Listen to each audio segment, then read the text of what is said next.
Hi நண்பர்களே, hi உறவுகளே. இப்போ நம்ம வந்து என்ன பண்ண போகிறோன்னா, தயிர் சாதம் இல்லைனா கஞ்சி அதுக்கெலாம் தொட்டுக்கிறதுக்கு ஒரு வெண்டைக்காய் வச்சு ஒரு யம்மியான ரெசிபி பண்ண போகிறோம். அதுக்கு ஒரு பேன் சூடானதுக்கப்புறம் அதில் வந்து ஆயில் ஒரு 2 ஸ்பூன் சேர்த்துக்கணும். சேர்த்துட்டு ஆயில் நல்ல பபிள்ஸ் வர ஸ்டார்ட் ஆனோடனையும் 1/2 ஸ்பூன் கடுகு போட்டுக்கணும். தென் 1/2 ஸ்பூன் வெந்தயம் போடணும். அதில் போட்டு கடுகு நல்லா பொரியறதுக்காக வெயிட் பண்ணணும்.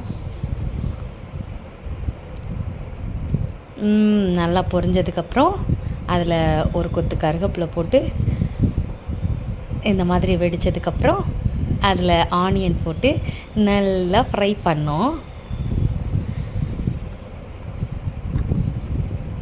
2 பல்லாரி வெங்காயம் போட்டிருக்கேன். சின்னதாக இருக்கும்ல அந்த மாதிரி பல்லாரி. நான் எப்போவுமே வெங்காயம் போட்டோன்னே அதில் உப்பு போட்டு வதக்கினேன்னா கொஞ்சம் சீக்கிரம் வதங்கும். அதனால் டிஷ்ஷுக்கு தேவையான உப்பை இப்போயே போட்டேன். நல்லா வதக்கி விட்டுட்டு இந்த கன்சிஸ்டன்சி வந்ததுக்கப்புறம் அதில் ஒரே ஒரு டொமேட்டோ, ஏன்னா இதில் புளி சேர்க்குறதுனால அதில் புளிப்புத்தன்மை இருக்கும். செம்மையாக இருக்கும். ஒரு தடவை செஞ்சு டேஸ்ட் பண்ணி பாருங்கள். தக்காளி இந்த அளவுக்கு வதங்கினதுக்கப்புறம் இதில் வந்து நம்ம காஷ்மீரி சில்லி ஆச்சி அது ஒரு 1/2 ஸ்பூன் போடுங்க, உங்கள் காரத்துக்கு தகுந்தாப்புல. இது வந்து நானே வீட்டில் அரைச்ச மீன் குழம்பு மசாலா, புளிக்குழம்பு, சாம்பாருக்கு ஒரு 1/2 ஸ்பூன் போடுவேன். இது ஒரு 1/2 ஸ்பூன் சேர்த்துக்கணும். சேர்த்துட்டு வதக்கி விடணும். இதை வந்து சிம்மில் வச்சு வதக்கணும். மசாலா ஏன்னா கருகிரும். கருக விடாமல் லைட்டாக ஒரு வதக்கிட்டு இப்போது இந்த ஸ்டேஜில் ஒரு எலுமிச்சை அளவு புளியை வந்து கரைச்சி வச்சுருக்கேன். இதை ஆட் பண்ணி நல்லா கொதிக்க விடணும். கொதிக்கும் போது லிட்டை மூடி நல்லா சுண்டுற அளவுக்கு ஒரு 2 நிமிஷம் கொதித்ததுக்கப்புறம் இதில் வெண்டைக்காய் ஆட் பண்ணிடணும்.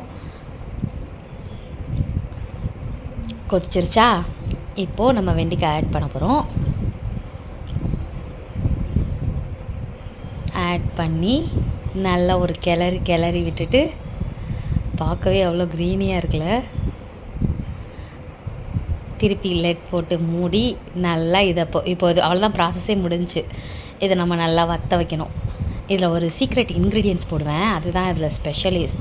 இதோட டேஸ்ட்டே வேறு லெவலாக இருக்கிறதுக்கு இந்த ஸ்டேஜ் வரும்போது ஒரே ஒரு ஸ்பூன் நாட்டு சர்க்கரை போட்டு ஒரு கிளறி இன்னும் நல்லா வற்ற விட்டு இறக்குனீங்கன்னா செம்ம டேஸ்ட்டாக இருக்கும். ஒரு மாதிரி இனிப்பு, லைட்டாக இனிப்பு வரும். அந்த உரப்பு அந்த தயிர் சாதத்துக்கு அப்படி இருக்கும். ட்ரை பண்ணி பாருங்கள். சப்போர்ட் பண்ணுங்கள் எனக்கு. ஹாய்.